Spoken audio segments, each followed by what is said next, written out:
Hi guys, this is Siri, and today we're going to be starting our calculus series. So today it's just going to be like an overview of what we're going to be covering, and where our journey might lead us. And so, first of all, like if you've heard of calculus but you've never studied it, it might sound daunting at first. But if we take it one step at a time, things will go smoothly. So just hang in there. So when starting our calculus study, we usually study it in two chunks, right? We study differential calculus, and then we study integral calculus. Okay, so let's take a look at the similarities and differences, right? And let's take a look at, how the study is going to look like. So first we're going to start off with differential calculus. Okay, and so these are just two different types of calculus. Well, they're the same study, but okay. Integral calculus. Okay, so basically, if you've never heard of calculus, calculus is basically just a study of rates and rates of change, right? And their applications, and they're interesting applications. Some applications we might never have thought of, right? If this field hadn't emerged. So we have differential calculus and we have integral calculus, and basically it's rooted in rates of change. Okay, so we have rates of change, and it's gonna overwhelm our study of differential calculus more than integral calculus, although integral calculus is also heavily connected to that as well. But we're gonna notice it more in differential calculus, I think.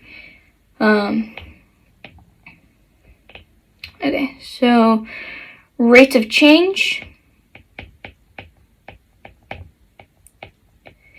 Okay, and essentially, like, how fast is a given quantity changing, with respect to time?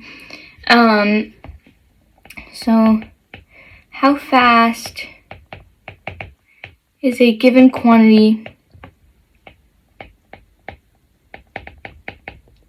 changing? Not only with respect to time, right, taking time into consideration, but also, like, how fast is something changing at a particular instant in time, at a particular moment in time, right? That's sort of the new idea that we're seeing here in calculus, that we've never seen before like pre-calculus and like earlier subjects, right? How fast is something changing at a certain moment in time? And what does that even mean, right? Certain moment in time. How fast is something changing when we're only given one instant of time to look at? Okay, so how fast is a given quantity changing at a certain moment in time? And integral calculus, we're mainly gonna, believe it or not, study areas of weird shapes. And you might wonder how that's even remotely related to differential calculus. Okay, so areas of weird shapes, right? And so you might have studied geometry, right? Like, so areas of like circles or rectangles or even trapezoids. But in integral calculus, we usually see weird shapes as in areas under curves, areas under function curves. So let's say we have a function that looks like this, right? We might want to know what is the area here.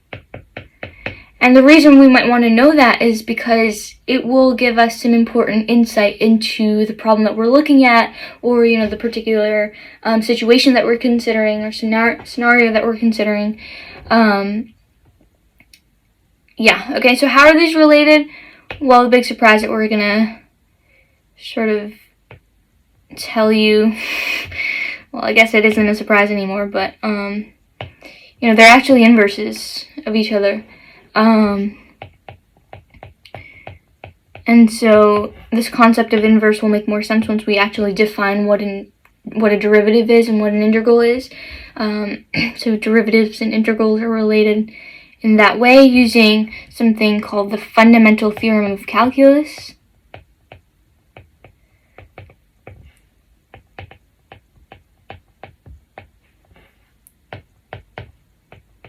Okay, and so we're going to sort of like prove that and talk about it in a future video.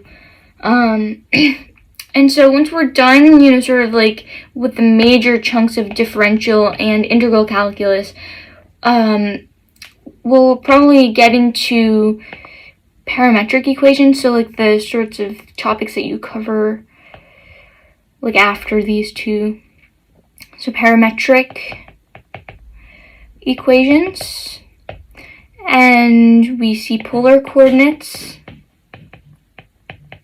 And so they're very useful in calculus, but they're even more useful, I would say, in things that you study after calculus, like in linear algebra or like multivariable and things like that. But they are very useful to learn, and they're very useful tools that we can employ in various situations. So parametric equations, polar coordinates, and infinite sequences and series.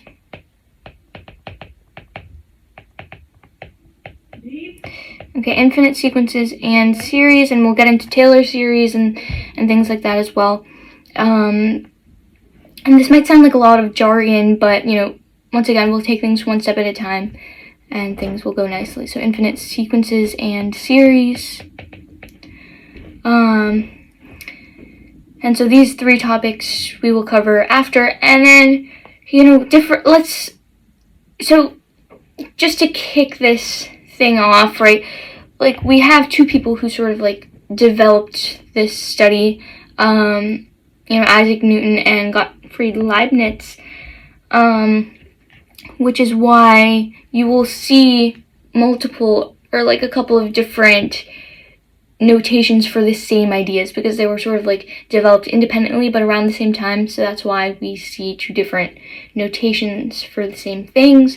For example, as just one example, there are many others in differential calculus.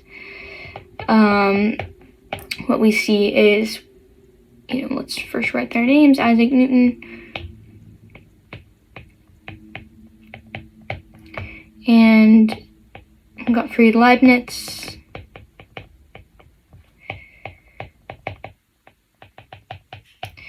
Right, so we see, just for example, the derivative, we can write it like f prime of x. This apostrophe is like, we call it prime, to denote the derivative, or like any other thing, really. But f prime of x, and we also see dy dx.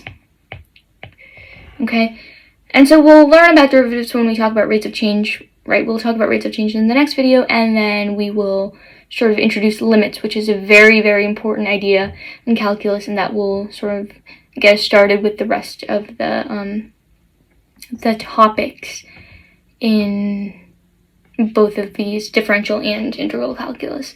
Okay, so I think that's all I wanted to cover in this video. Just an overview, what we might do, what we might get ourselves into.